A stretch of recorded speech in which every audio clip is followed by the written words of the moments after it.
I think we covered, pretty much the other night everything post game about Georgia Southern. Moving forward though, it doesn't get any easier, especially having to go on the road to App State. It's not an easy way to even get to App State. Not only is it a flight, you got a pretty tough bus ride. You have to stay about an hour from campus, and so that makes it a pretty challenging trip. And then the most challenging part of this trip is going to be a Taylor Lamb-led offense. Seems like that guy's been there forever.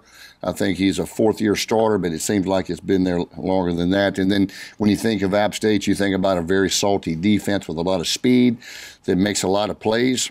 And so they're playing awfully well right now. They've found a way to win a lot of close games this year.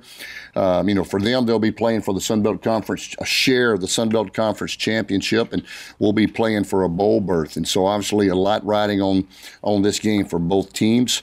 Our team definitely knows what's at stake. Had a great team meeting last night, and obviously we need to get out this week and have a great week of practice. Far as some guys that we should have back that will make a big impact that we didn't have this past week. We didn't have Michael Jacquette and Keenan Barnes, two of our top two receivers. Both of those guys are expected to return, which is a big plus. So hope to have them back. And then T.J. Posey will return, and along with Justin Middleton. As you know, Justin went out early also. And so we'll have both of those guys back defensively, and that will definitely help. So anytime you've lost a couple of guys, getting those back will hopefully add a little spark to us moving forward. So big week of practice, last regular season game. Tough place to go play. It'll be a great challenge, but this is a football team that we've been wanting to play well against this year, and so our kids are pretty excited about this opportunity and chance to go on the road and get together one more time together for a regular season game and try to get that 13th game. So looking forward to the challenge. Any questions? Coach, what's the situation at quarterback? Yeah, well, we're going to evaluate that today and tomorrow. Levi, came in and just we didn't really get off the ground offensively. I think we had 3 straight 3-and-outs, and they already had got up 14 points. And so we were just to the point with that interception. We gave them the short field. We had to have a spark, and I'll give Jordan credit. I thought Jordan did some really nice things. I thought he did some good things and came in and played well. So we've got to make that decision this week. Have not made that decision yet, but we'll definitely. We're going to probably make that decision before practice Tuesday, so we can start getting one of the two ready. Part of that decision have to do with what App State's defense presents, challenges they present? More or less on who we think can, gives the best chance to win the game and move the football. They're really good defensively. They're good. I think overall they're second best defensive team in the conference when you look at yards given up. So it's going to be a challenge. They've got a lot of speed. You said that producing points, just scoring points is right. a huge part of what will go into that decision. And if you weigh it on balance, obviously one has, one hasn't, but the other one has had more opportunity as right. well. So how do you play that whole part of it into it? Yeah, and a lot of the part of that I've got to weigh out is the fact that we were looking to play Levi here in the second half of the season. And like I said, he's done some really good things, played well, obviously, and then he didn't get to play because of injury in that one game. And then we gave him this opportunity this past week and really, like I said, got off to a little bit of a slow start, but the guy is such a competitor. Both guys are very capable, and both guys are really both deserving to play because they've both done some good things. How much do you factor in not allowing, this is going to be a very complicated question, not allowing a decision that was made for one reason to weigh on what you decide going forward? Oh yeah, that's always a tough question. It's always a tough decision, and we've got 130 guys on the team, and so it's not just at the quarterback position we're trying to make sometimes tough decisions. It may be at defensive back, it may be at linebacker, and that's just one of the small, one of the many decisions that we have to make daily on who's going to play at what position, who's going to get the start, who misses time due to injury at any position, and then does he slide right back in if the other guy is really playing well? So that's that's a weekly decision we have at all positions, but it just obviously the quarterback position gets a little more of the limelight. Other ones go pretty much unnoticed. So definitely all those things weigh into it, and that's why we've got to sit down and talk about it and not just make a quick rash decision. Coach, where have they improved? Early on, they played close games that kind of raised some eyebrows, and lately they're playing better. What are they doing now that maybe they weren't doing earlier? I think maybe early in the year, maybe had some inexperience at a few positions, but they've still been very sound. They didn't score a lot of points early in the year. They're scoring more points now. They scored a lot against Monroe and had a barn burner with those guys. But they're so good defensively, they're going to keep you in the ball game. And then offensively, they keep pecking away, and they got Taylor Lamb back there that normally finds a way to pull them out. So you've got a fourth-year starter, senior at quarterback. Man, that's a big advantage, and that's one reason why they've been so good. They've had a good defense and an outstanding quarterback, and that's a good combination for success. What's the main thing they've done against y'all that y'all just haven't been able to overcome from the success they've had? I know one is they've been very good against us defensively. We've not moved the ball well on those guys offensively. The previous times we've played them, what they do with their odd front creates a lot of problems, and they got a lot of quickness up front, and they've got some good players up front. And so that's been one of the biggest things. We have not been able to move the ball effectively against those guys that put points on the board.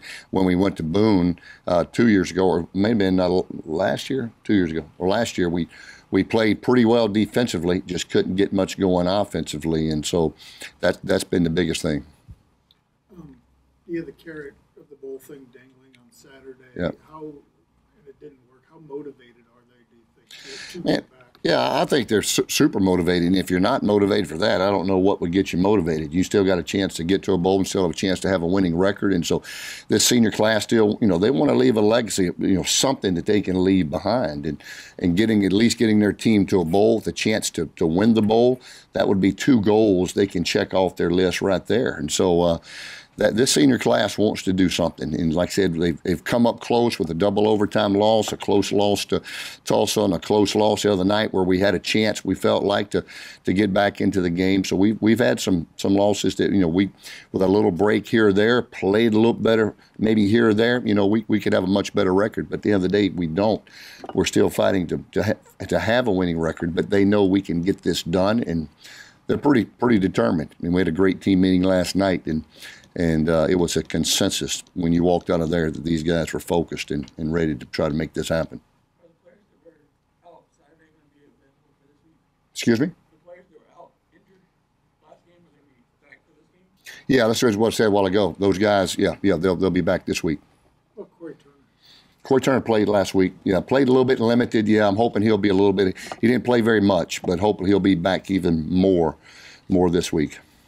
I think it was announced a little less than 13,000 on the attendance. Right. What are your thoughts on how the attendance been this season and your responsibility? Yeah, well, I think. that? Yeah, I think one thing, I hate playing home games on Thanksgiving. We've never drawn very well on Thanksgiving home games, and nobody across the country does. And so that's tough. Your student body's not here. They're all out of town. So we've never drawn very well on Thanksgiving. And that's 2 years in a row the conference has given us a home Thanksgiving game. And so hopefully in the future we'd rather play on the road during Thanksgiving. But, on top of that, winning puts people in the stands. And that's my job to get this football team, consistently winning again like we did for 4 years in a row where we won 9 straight. So that's our goal. And when we win at any place in the country, when you're winning consistently, the fans are going to show up. And that's my job to do that. Is that the case for season long as you look back at the whole?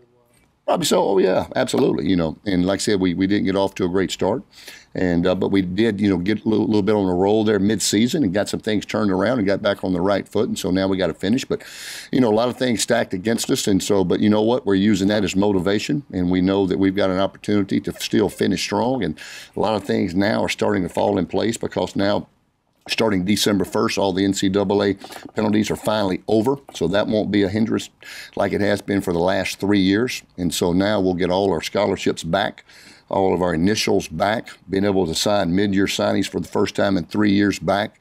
So it's just a lot. And then hopefully next year, which we have 6 home games instead of 5. And so it was sort of tough sledding this year. We injuries at quarterback. It was just a tough year to sled through. But you know what? Our guys pushed through, and we're still competing. Our kids competed to the very end of the night. And to be honest with you, I still thought we was going to win the football games. We had the late stop there on 4th down. But kids are competing. We're just not quite where we need to be yet, but I know we can still finish strong and really set the tone for a great offseason. As you look back on that NCAA stuff, well, first of all, recruiting-wise, were there kids who maybe you didn't get that you might have that one hanging overhead? Absolutely. And then also, beyond recruiting, how did all that, as you look back on it, impact you guys and what you're doing right now? Well, anytime you lose 9 scholarships and you don't have the ability to bring in anybody in January to let them go through spring ball, through all-season workouts, to go through summer, that's a big difference than landing somebody on August the 1st, the day before practice starts. And so those are things that were handed to us, and that's what we had to live with. And to be honest with you, to be able to be 4-3 in the conference right now, still 4-3 in the Sun Belt Conference, and being very competitive week in and week out, we've navigated that pretty good.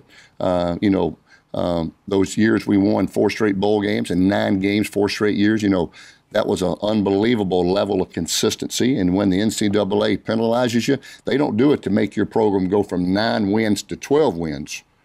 There's a reason. And so they try to put you in your place, put you in your corner for a few years.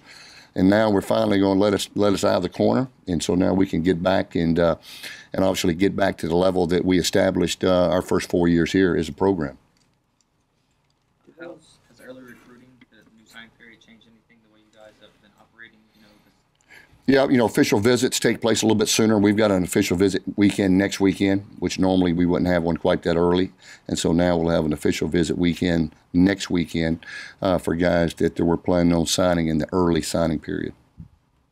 For those fans that may not be coming to the games, what type of message do you have for them? Well, I just hope they'll continue to support these players. These guys, that's their team. And these players are students here at the University of Louisiana. They're spilling their guts out every day at practice for their fans. They attend here. So, we've got alumnus that went here, but these players are here now. They're in school, they're in classes, and, working their rear ends off for them every day. And they've had to navigate through some tough waters, and they've done it and held their head high. And I've been really proud of this football team because this past season, as the season has gone on, they stuck together. They've still competed. We dug ourselves out of the hole, got back to 5-5, had some solid wins, and now we got a chance still to get bowl eligible against a very good team on the road. And we're 4-3 in the conference. And so, it's not like we're last place in the conference. We're 4-3 in the conference and been highly competitive in the conference. And so we just want to finish strong. And obviously, we want to be better. We set the bar. We set the bar at 9 wins for 4 straight years, 4 straight bowl games. And so, we sort of, we know because we're the ones that set the bar. And so we want to get back to that bad as anybody does, and we want to bring our fans along for the ride too, because those are some exciting times, and we know we're really close to making that happen again, especially now since we're going to be back at full speed in the near future. And so, but really anxious. We got a lot of kids returning. Some of the key players, I think a couple of our players will be up for Freshman of the Year in the Sun Belt Conference, and so we've got a lot of talent on this football team coming back, and so that's exciting. So I just hope our fans will continue pulling for the Ragin Cajuns, pulling for their team, and because that's what makes championships and bowl championships and great years so rewarding is when they stuck with you through a tough time, and that's the rewarding times. And so, and for our team, that's the same way. These kids that fighting and keep getting better, when they do have that breakout season again, like we had for 4 straight years, then it'll all be worth it. So I'm excited for these kids, man. They're working hard. I've been really, really proud of these guys. Coach, you said both Lewis and Davis have a chance to compete for the starting quarterback position this week. What is it you look for as far as evaluating during the week? Can you talk about that process of choosing one guy or another? Is it just as simply as execution during practice, or what is it you're looking for? Yeah, well, a little bit. It may have a little bit to do with game plan for the week. It may have a little bit to do with execution. Other night, it had to do with just Jordan ended up coming off the bench like a sixth man and sort of gave us a spark, sort of the had the hot hand, and did a nice job. And so during the week, how each one looks during the week, who sort of got the hot hand, who we think might be the most ready to help our football team. And it's not easy because they're all really good. All three of those guys, I think, are really good players, and it's not an easy decision, to say the least. Would we love to have a Taylor Lamb type guy where it's just one guy? We don't have to make this decision every week. Yeah, but you got a lot of guys. They've been banged up all year. Every week, a different guy's gotten injured. We've had to shuffle guys around, and you know what? Some years that just happens, and that's life. And but our kids have kept a great attitude. They've pulled for one another. That room, man, it's amazing how they pull for one another in the quarterback room. They're happy for whoever gets to start, and they want each other to do well, and that says a lot about those quarterbacks. Did you think maybe you had that type guy after the Tulsa game, and besides the knee issues, was there anything else that changed that view? Well, I think the knee, obviously George's injury first sort of was a little bit of a setback for him. And then, the turnovers, but I think the knee was the biggest setback for Jordan, and which was disappointing because I think obviously he played very well against Tulsa and did some really good things against A&M. And it's like every one of those guys, when Nunez came in, everybody was singing his praises, how good he looked, how well he threw the ball, and then he got the concussion and he's out for 2 or 3 weeks. And so it's just one of those things that happens. And but our team rallied around whoever was in the game, and man, that's the thing that I love to see, a group of guys that try to overcome adversity when things get a little bit difficult. Man, that's a true test of character. You don't find out the character about a person, about a player, about a fan when you win 9 games every year. When you go through a difficult little stretch, then you find out your true character. And I've found out the true character of these players because, man, they're fighters and they believe. And, man, I'm excited for them because I'm excited about what they can still do. And they've just been a pleasure to coach every day because of their great attitudes.